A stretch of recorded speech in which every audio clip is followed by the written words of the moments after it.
Welcome to Unstoppable, I'm Ethan Jaw. And with spring in full swing, we've got everything that you need to know from the world of sports. Formula One is back in the spotlight, and our panelists will debate the hottest topics of the 2026 season. Make sure to pay attention because you will have the chance to vote on the winners. In the NBA, the playoffs are about to begin, and our analysts dig into the biggest storylines, the standout performances, and what teams to watch over the coming weeks. And with the FIFA World Cup on the horizon, we preview the biggest sporting event on the planet by looking at the favorites, the dark horses, and the storylines to follow. We also sat down with the new head coach of GW Men's Soccer, Matt Watts, getting his vision for the program and the challenges ahead. And we were on the hardwood for the GW Women's Basketball team in the WNIT last month, as we broke down the action and the team's illustrious victory over Loyola. All that and more on Unstoppable.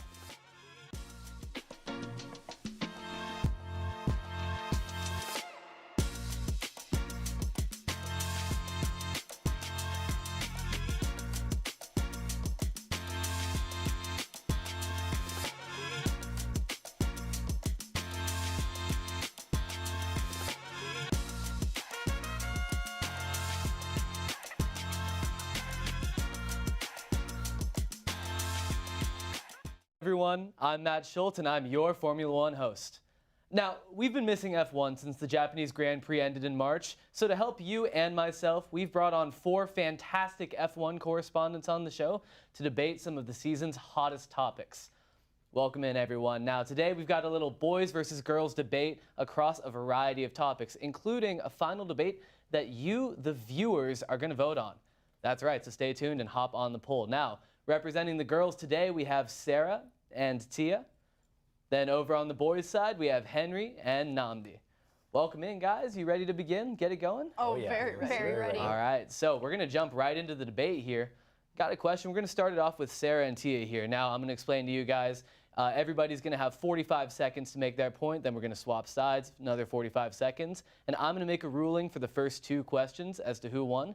Then that third question will be up to you guys, the viewers. So, starting it off with Sarah and Tia, let's talk about the new regulations this season. Now, obviously, it's a controversial topic every year. What are your thoughts on the new regulations, good or bad? We got to go with bad. This isn't Formula One. And I'm not going to do the regular cop-out answer that everyone's doing, just saying it's the engines, that we don't have the noise of Formula One. It's not that. It's that we're losing the art of racing. Drivers are focused too much on their energy management. This is now a game of Mario Kart instead of just pure racing. It's also very clear that drivers have been struggling to hold their overtaking positions. The changes that the FIA has made to the cars recently has been just plain horrible. The drivers themselves have been complaining nonstop about the new regulations. They're saying that it doesn't feel the way it used to be. It doesn't race the way it used to. And it's just 10 seconds left. It's just not looking good for them. It's also dangerous. The speed changes between 2 drivers who are coming into a corner and a driver who's coming on a straight right behind them. They're just stopping too quick. We're going to cut you right there. Very interesting points made. Henry Namdi, how you guys feeling? Well, I think we got to start by reminding ourselves where we were just a year ago. We had a 3-way championship fight, very close field spread, and yet there was one chief complaint that everyone was constantly making. That was there was no overtaking. You couldn't overtake, right? Now we've seen that you can overtake, and we've actually seen some fantastic wheel-to-wheel battles throughout the entire season, like Ferrari and China come to mind. You know, and you talk about artificial overtaking, that's not necessarily something that's never been the case, right? There's no such thing as farm-to-table overtaking, right? Yeah, I mean, at the end of the day, F1's mainly an entertainment sport. So, I mean, just looking at, like, what we've had so far, I feel like there's been a lot of, like, overtaking, a lot of head-to-head battles, and it just keeps everyone on their feet and keeps the drivers, you know, on edge because, you know, no one is safe. All right, and that's going to be it. So that's it for our first question, our first debate. Very interesting takes. I got to say, the regulations myself, can't say I'm a huge fan. And so kind of for that reason, I think I got to side with the girls here. Really some fantastic points made. I'm just personally not a big fan. Here's the thing. We're not ashamed to admit it here on Unstoppable. We have some host bias. I have some personal bias. I will be taking that into account. Remember that, you guys, for the next question. Now, I'm going to go ahead, give you guys a point. We're rocking 1-0 into the second question. So, as we know, we're kind of in a big gap right now, and a lot of that is because of the races in the Middle East. There's some controversy over whether or not we should even be keeping them to begin with. So, Sarah and Tia, what are your thoughts? Races in the Middle East, keep them or leave them? Well, see, you talked about bias, and let me say one thing. I am Middle Eastern. I am biased. I will always advocate to keep those races in the Middle East. Now, the first thing I want to say is that F1 is supposed to be a global sport. You can't tell them to completely cut out a region from the sport. Not only that, but think about all the investments that they get from the Middle East. They would be doing insane damage if they cut those races out and lose all those billions of dollars that go toward investing their new technology, that goes into testing their new cars, everything. You can't remove it. And also at the same time, night races are fun. Some of these races have been the most beautiful and entertaining races to watch. All of these countries really know how to do their entertainment and their fireworks shows, their light shows at the end of these races. And you can't discount all of the millions of fans that are in the Middle East. All right, we're going to cut it right there. Very, very interesting points made from another biased perspective. But we're going to switch back over to the boys. Boys, 45 seconds. What are your thoughts? I mean, F1, it's entertaining, but at the same time, you don't also want to have risks of people getting in trouble, getting hurt in these type of conflicts. So I just feel like, it's not really worth putting the drivers at risk and putting the fans at risk. We don't want to have any incidents happen during the races. So I just feel like, just putting them in that spot isn't really something we want to be doing at the time. I feel like we can still sacrifice a few dollars to save plenty of lives and plenty of different opportunities in the future. Yeah, building off of that, I think races don't necessarily have to be sold to the highest bidder. We have Spa on a rotating spot in the calendar. We don't get to see Circuit de Spa-Francorchamps every single year. We don't get to see Malaysia anymore. And those are races that sort of make F1 F1, and I think we need to be keeping those. All right, that's going to be it for that question. Now, Q2. Here's the thing, members of the audience, I understand the entertainment value. I understand the value we're putting in. Valiant argument put up by the girls there. End of the day, we need to keep drivers alive. We need to keep them safe. I'm a humanitarian at heart. I'm a great person, an amazing person even, as I'm sure everyone would say, right? So, of course, to show that off, I think I have to give this one to the boys. We're going 1-1. So, that means we're tied going into the last question. So, throwing it off to Sarah and Tia, we're going to start you guys off. Now, look, we know that engine redesign has been a big focus for this change in regulations. And obviously, Mercedes has gone through some controversy with that. So we are going to assume that Mercedes does not exist in this hypothetical situation, right? But when we take a look at engine manufacturers, who do you think is the top dog in engine manufacturing? Who's going to have the longest staying power? Really, who's building the best engine? 45 seconds off to you guys. 3, 2, 1. Ferrari. End of story. You can't even debate that. They're just a historic team. They have their footing. They know what they're doing. We've seen problems with new teams coming in like Audi with their just team infrastructure and how they have their team structured. And when they're developing their engines, it ends up struggling a little bit with Honda. They're looking a little rough out there in general. I mean, obviously everyone's struggling with the new engines. These are new regulations, new things that they're testing out. But I have to say, if we're ignoring Mercedes, the next big manufacturer for engines is going to be Ferrari, and that is for very good reason. They are very strong. They know what they're doing. They've been in the sport for a very long time, although they've had their moments of weakness. But they're doing great, and we have to say Ferrari. All right, Ferrari taken by the girls. Boys, I know you're kind of going from a foot behind here, taking the second option, but who do you guys got? Well, we're going to say Ford, not because it's the second option, but because we truly believe that that is the second best engine. They're new to the sport, and yet they've built what is probably the second fastest engine. The Red Bull car is extremely overweight. I believe the only car that's more overweight is the Williams, and yet they've been able to keep Red Bull competitive. Remember Australia, Isaac Hadjar qualified third. That engine is quite fast, and I think they've got a big future in F1. Yeah, and if you pair the engine with the drivers themselves, I feel like Red Bull, as of right now, has a good chance of coming into the conversations with Ferrari, Mercedes, even McLaren as well. So I feel like we shouldn't rule them out altogether. We should still keep them in the conversations, just monitor them through the whole season, see how things end up turning out. But yeah. Fascinating, fascinating. All right, so we're going to give the audience about another minute to vote on the poll and see who it is. But anyway, guys, take a deep breath. Debate is over. How does it feel? So we're back to F1, right? F1 here as a panel, obviously absent for a bit. But Nnamdi, how you feeling? First time on the show, yeah? I'm excited, yeah. I mean, personally, I'm a Mercedes fan, so I always root for Mercedes. Feel you there, feel you there. But yeah, I'm excited to be here. I'm excited to discuss with my peers and everything, and it's been great. Yeah, absolutely. I mean, take a look on the desk right here. We got 4 cars of varying sizes. take a look at which one's the biggest and which one's the smallest. That's all I'm going to say, folks. That's all I'm going to say. Now, obviously, Tia, you're a bit of a McLaren fan, right? Just a tiny bit? Just a tiny bit, you know. I wouldn't say. So how's that making you feel right here, seeing, you know, especially this season, you know? They finally You finished know- a race, you know? Yeah. How do you feel about that? Or Yeah, started, how do you sorry. feel about the Yeah. fact that none of y'all won last year?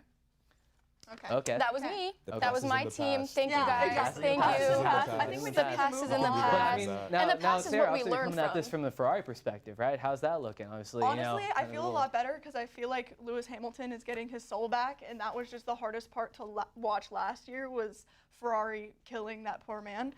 But now we're actually seeing him remember who he is, and he's coming back and staying strong. So I have high hopes for Ferrari. this There we go. There we go. But all right, ladies and gentlemen, boys and girls, we have the results in. Now, it was a close one. It was a very close one, and we're really grateful to all the live audience that tuned in and voted. So, moment of truth. The winner today, Sarah and Tia. Congratulations, girls. We did that. We Yes, did the that. argument was compelling enough. But either way, thank you all very much for coming on today. That's going to conclude our debate with the winners, the girls, Sarah and Tia. Congratulations. Now we're going to spin things off to Taryn with an exclusive interview with the new men's soccer coach. Today we are joined by newly appointed GW men's soccer head coach, Matt Watts. Thank you so much for joining us today. We are so Absolutely. excited to have you. You were associate head coach over at Virginia Tech for a few years. You're not necessarily new to the DMV area, but how is being in DC? How has that been? You know, it's obviously a little bit different to Blacksburg. Yeah. You know, Blacksburg, very college town. I was only there for 2 years, but DC's been great so far. And we've seen your impact on programs, University of Alabama, Huntsville, Nova Southeastern. What are some of your goals now here with GW? I think, you know, first of all, I think whenever you take over a program, it's a case of just setting like kind of standards and expectations for the group that may be a little bit different to maybe the previous staff.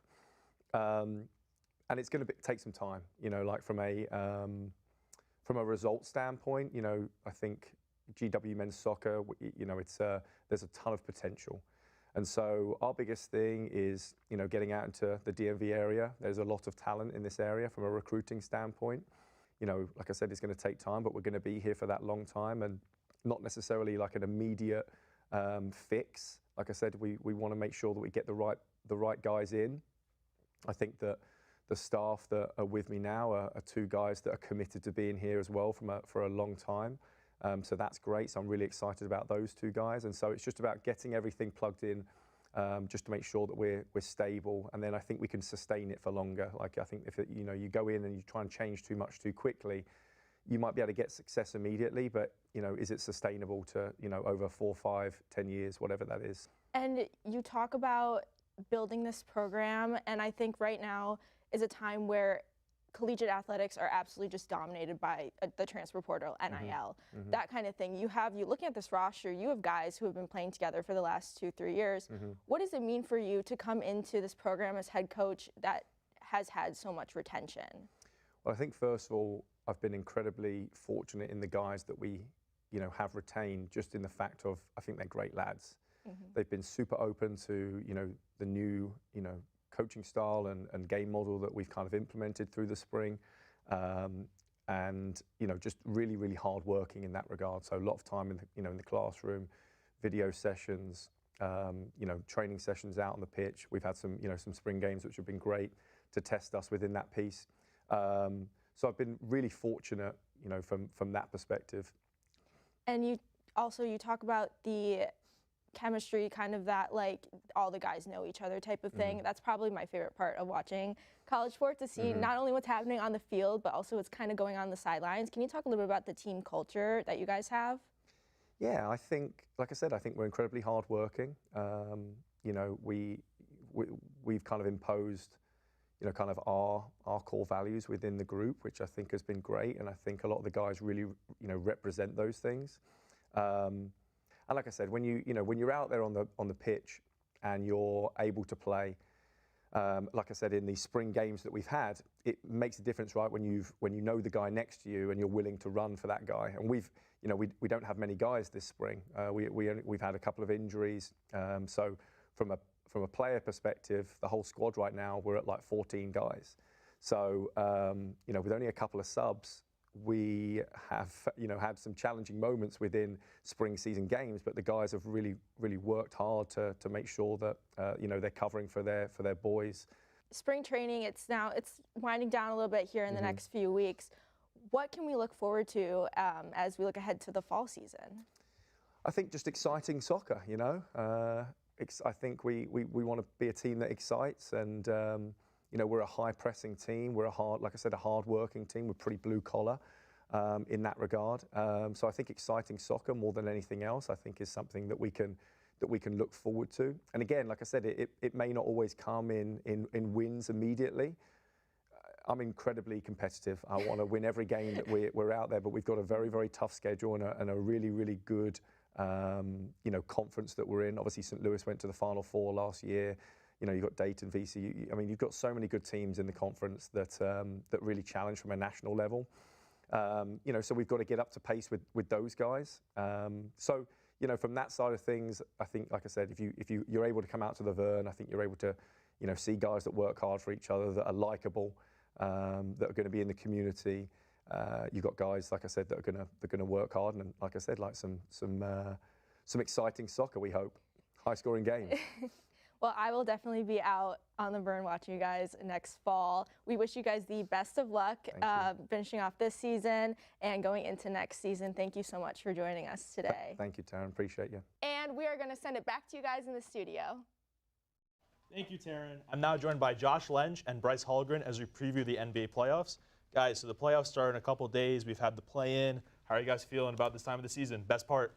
I'm feeling good. There's a lot of great matchups, even in the first round with Rockets, Lakers in the West. That's going to be a lot of fun. But a team that I'm really looking out for in the East has got to be the #1 seeded Pistons. I mean, it's hard to talk about the NBA without talking about the 1 seed, but the Pistons have been a great story this year. But there are some issues to look out for, especially if they end up facing Charlotte in the first round. And that is their 3-point shooting outside of Duncan Robinson and, to a point, Dennis, Jenkins, and Cade. But also their secondary creation, because they have nobody who can dribble the ball outside of Cade. And that could burn them a lot this year like it did last year. So you think that, I know you're a Knicks fan, I know Josh and I are Celtics fans, you think out of those teams, the Pistons are going to make it through? I think they have a very good shot, and while in my heart I'm always going to root for the Knicks, you do have to give the Pistons their props for the turnaround they've had over the past 2 years. Okay. Josh, team in the East to look for you? I'm going to talk about the Celtics. Yes, sir. First, I want to say this is probably the most competitive playoff race in the last 10 years. But the Celtics are looking great. Joe Mazzulla made a second seed out of them after losing Luke Cornett, Al Horford, Kristaps Porzingis, Drew Holiday, and losing Tatum for 66 games. But with Tatum back, we're looking like a contender. And now with Jaylen Brown peaking, being like a top 3 contender in the MVP race, we have to talk about what this means for his legacy, the potential finals MVP. Yeah, we'll see what happens. I think the Celtics have been really good this season. You look at the depth, you look at players like Jordan Walsh, Neemias Queta has been great. So yeah, we'll see what happens in the East. Now we'll go shift it over to the West. Knicks in 6, just like last year with the Celtics. Knicks in 6. But let's talk about the West instead. I really want to highlight the San Antonio Spurs. Wemby is here. He's carried them on his back all year to get to this 2 seed. And I think they have a real shot to make it really far, maybe to the conference finals, maybe even to the finals if they can beat both the Nuggets and the Spurs. That's a tough and the path Thunder. in the West. It is a very you hard have the path. Nuggets who are on currently, I think, a 12-game winning streak. You have the Thunder, who have obviously been the best team in the NBA, in my opinion, so far. So, I don't know, the Spurs, you really think they could get over that hump in their first ever playoff run with this core? I think you have to look outside of Wemby to know if they're going to make it, and they've been solid in the regular season in the non-Wemby minutes. Luke Cornett has been a great addition. My real question is about the young guys, Stephon Castle, Keldon Johnson, Devin Vassell to an extent. And it's, are they going to be able to withstand the pressure? Because you can talk to Jared Allen about this. The lights are usually very bright. Yes, like for they these are right younger now. teams, like they are in the studio. Yeah, thank you, Bryce. Over to Josh, team in the West to look out for you. Well, you got to give the Thunder their flowers, but we're going to talk about the Nuggets. Wow. The most experienced playoff team in the West. Their depth is looking like it has never looked before. And Jokic and Murray are having career seasons. Murray is averaging career highs in points, rebounds, assists, field goal percentage, and three-point field goal percentage. And Jokic is also averaging career highs in rebounds and assists. Both are peaking at the right time. You got Cam Johnson peaking at the right time. They're looking really fantastic.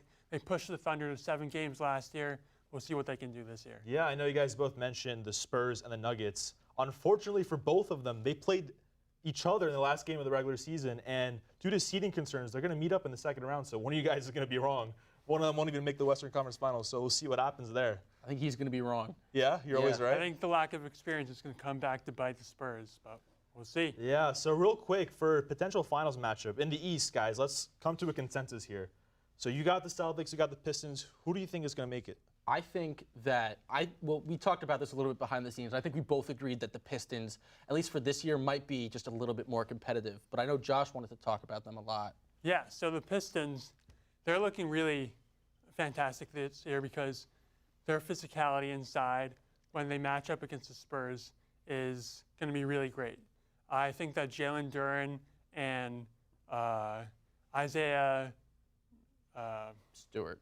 Isaiah Stewart. Stew. Those two Known pacifist beef are going to stew. bring a playoff physicality that the Yeah, I mean, they definitely have the grit, the Pistons. You think of, like, those gritty Pistons teams in 04, Malice at the Palace, with the Pacers. They have the culture. I think that matters a lot. But the lack of experience is definitely something to keep note of, so we'll see what happens there. For the West, so I know you mentioned the Spurs. Do you concur with that opinion? I definitely agree with the Spurs. And, when it comes to the NBA playoffs, no one can really match up with the performances that Wemby has given during the regular season. And, when we're talking about the playoffs, I think it's really clear who my pick is going to be. Yeah, Bryce. It definitely has to be the Spurs. Listen to me. And no one else. Let me speak. I'm the host. When is the last time the Knicks made the finals? Last 99. But that was an 8 seed. The 21st century, my friend. So you're acting that's like the that clutch past. gene? Today's a new day. It's a new day. It's been a new year every and it's year, my Jalen friend. Brunson's day.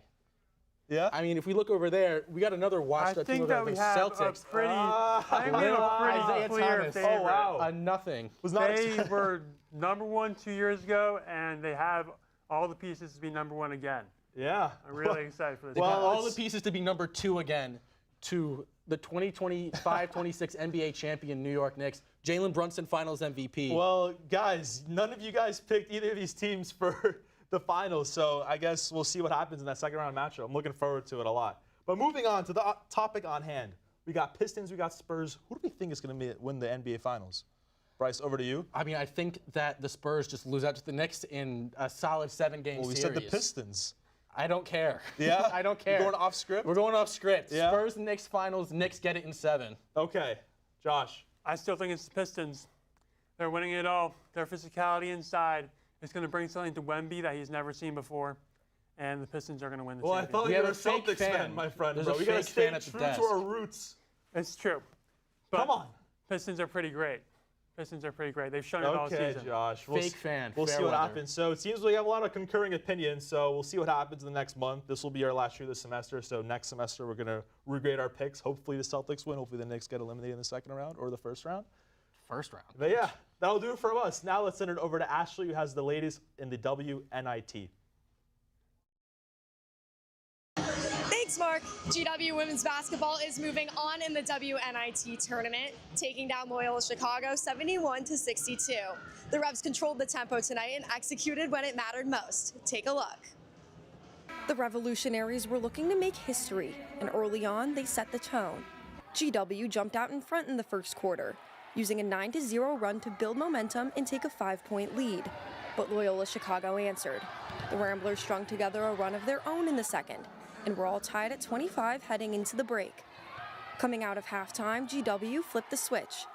Sarah Lewis took over, leading all players with 25 points, 13 rebounds, and 8 assists, just shy of a triple-double. And she wasn't alone. Gabby Reynolds lit it up from deep, knocking down 5 threes on her way to 20 points. GW outscored Loyola by 6 in the third, then put the game away in the fourth, extending the lead by double digits. The Ramblers made one final push, but the Revolutionaries stayed composed, closing it out 71-62. We get another chance at it, getting a chance to play basketball, getting a chance together, getting a chance to represent GW. The win marks a major milestone for the program. Head coach Ada Dunton becomes the first in program history to win 3 postseason games in her first season. And for the first time ever, GW is headed to the WNIT Great 8. Looking ahead, GW will take on the winner of Illinois State versus Abilene Christian. Back to you. I'm now joined by Alden Detmer and first-timer football expert Armand Kazi as we shift our focus to the World Cup.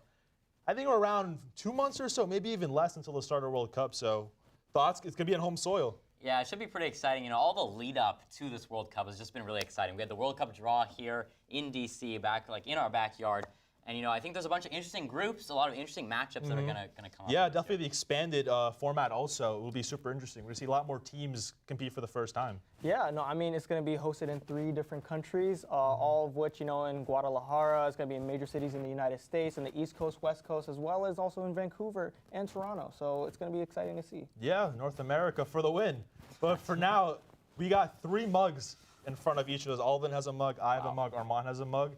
And our producer, Ethan Jaw, put them together, so we don't know what's underneath them. We're going to be ranking the teams in the mug between good, mid, and bad. So you want to start us off, Alden? Yeah, I'll start us off. Never good to have Ethan Jaw, you know, yeah, kind of coordinating things. Not what you want. So from the first mug, we're going to have to rank these 3 teams. Yes. First up, we have England. Okay. Ooh, okay. One of 3 Lions. Always, you know, one of the top squads. Next, Germany. Okay. It's our second team. And then finally, we have, the one and only Spain. Spain. España. Yeah, so I forgot to mention, we do have to come to a consensus, all 3 of us, which is going to be hard. I know we like to disagree a lot, so we're going to go right into it. Starting off with Spain, I think they are the heavy hitters in this tournament. They're looking like a favorite.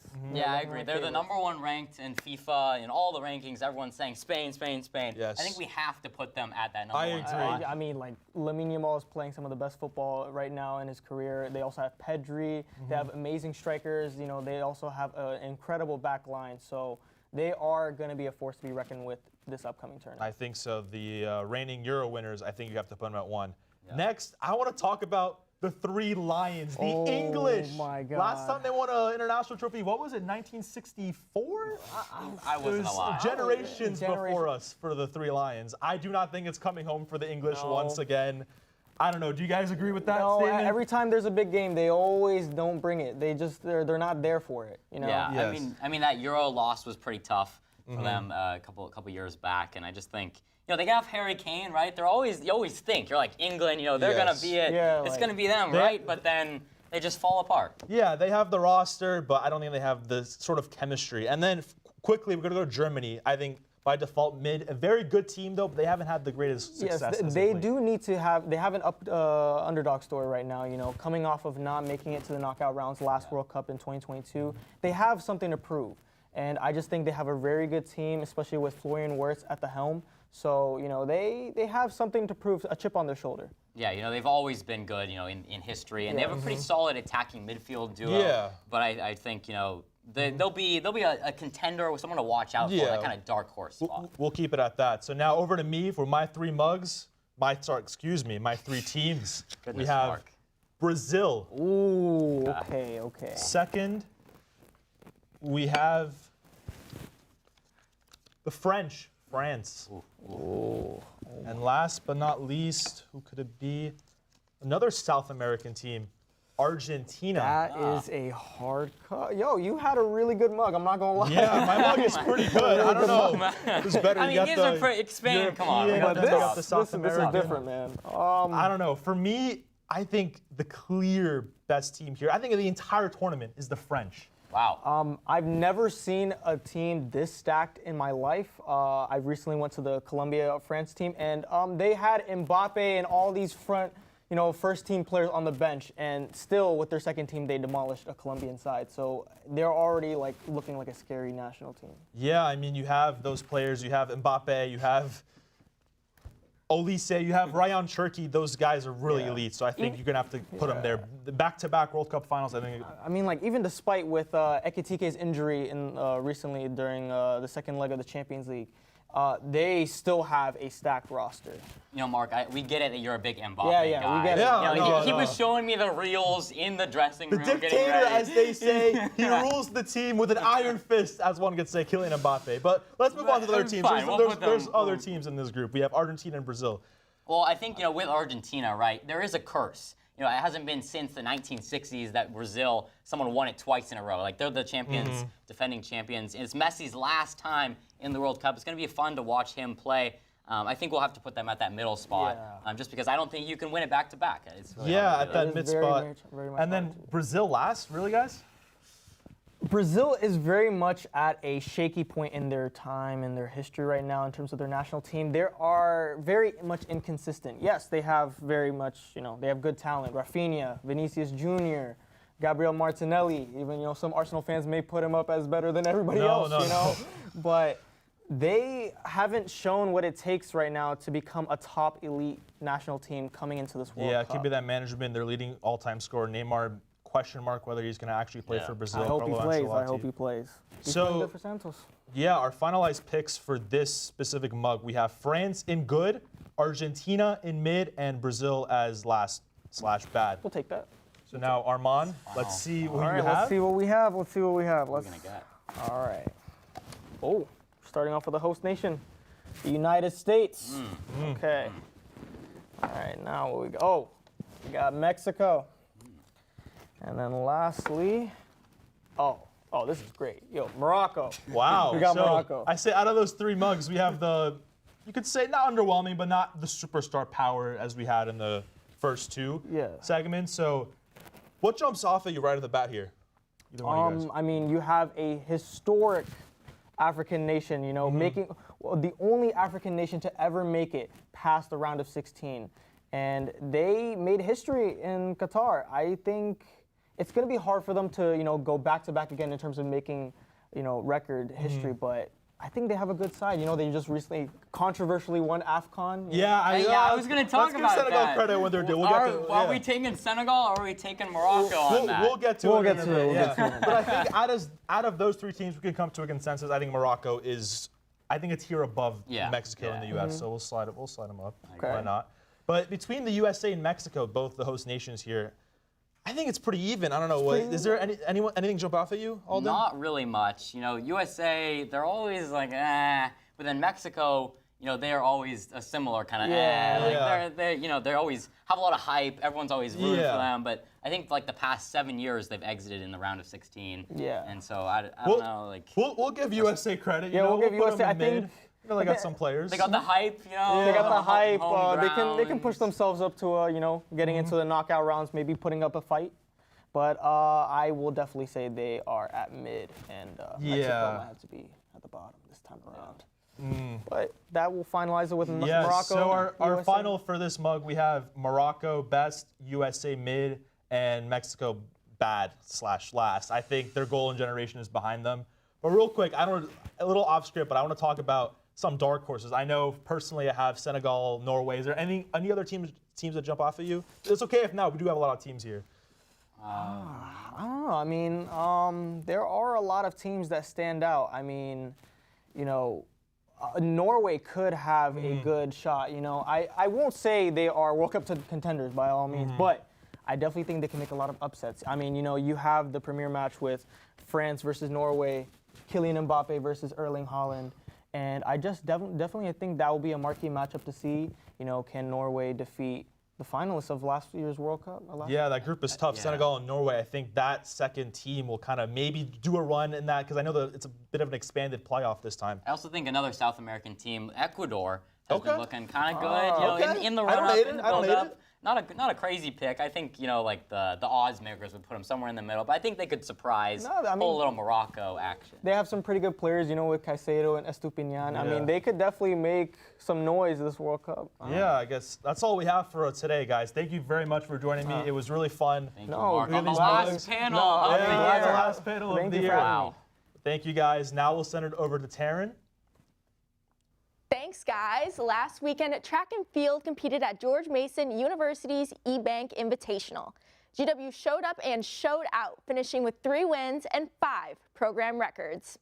Up next, track and field will go on the road to Charlottesville to attend the UVA Challenge. Lots of success happening against the crosstown rivals for GW. On Saturday, La Crosse faced GMU on the road. GW won the matchup with a stellar 12-9 win. The Revs remain in the top 6 within the A10 Conference and are contenders for postseason play. On Tuesday, baseball faced Virginia Military Institute on the road. Despite a successful first half of the game, GW ultimately fell to VMI in the second half and finished with a final score of 6-10. This weekend, GW will be facing Virginia Commonwealth University in a 3-day series in Richmond, Virginia. Golf rounded out their regular season this week, playing in the Golf Week Stifle Spring Challenge in South Carolina. The team finished with a score of -8 and earned the third-place spot behind University of Alabama Birmingham and the University of Connecticut. Next up, GW will play in the A10 tournament in Orlando, Florida, starting on April 27th. And that's your GW Sports Rundown. Back to you. That's going to do it for this final edition of Unstoppable. Thank you so much for watching. Make sure to follow us on social media for more content and updates. But before we sign off. Yeah, before we finish, this is someone's very special last shoot. Ashley, you would come over to the camera. Ashley's been here for so long. This the OG, the actual OG. I've been here for 3 years, and even since then, Ashley has been here the entire time. So we want to thank you, everyone at the studio, for your final shoot. It's been very happy. We've been very proud as the studio to have you here for one last time. Thank you. Been an absolute For everyone honor. here at Unstoppable, I'm Mark Atchkar. And I'm Matt Schultz. Thank you for watching. And we'll see you next time. We'll see you next time.